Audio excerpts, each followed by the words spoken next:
మీకు తెలుసా, వశిష్ఠ ధర్మసూత్రం ప్రకారం భర్త మరణించిన 6 నెలల తర్వాత వైధవ్యం ప్రాప్తించినటువంటి కాంత సంతానార్థమై వియోగించడానికి అర్హురాలవుతుంది. అంటే పిల్లల్ని కంటానికి వేరే వాళ్ళతో ఎవరితోనైనా.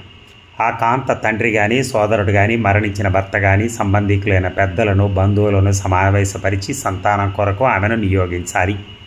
కానీ ఆమెకు కొన్ని అర్హతలు కావాలి. మళ్ళీ ఉన్మాది కాకూడదు, దుశ్శీలవతి కాకూడదు, రోగపీడితం కూడా కాకూడదు.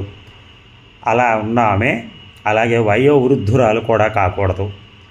ఇన్ని అయిన తర్వాత అప్పుడు ఆమెను యాక్సెప్టెన్స్ ఇస్తారనమాట ఆమెకి. అప్పుడు ఆ కాంత చేరాలి, ఆమెతో ఎవరైనా ఉండొచ్చు. అంటే సంతానం ఎంతమంది సంతానం పొందొచ్చు అనేది మాత్రం మౌనంగా ఉంది ఈ ధర్మసూత్రం. అది మాత్రం చెప్పదు. కానీ ఇవన్నీ అర్హతలు ఉన్న ఆమె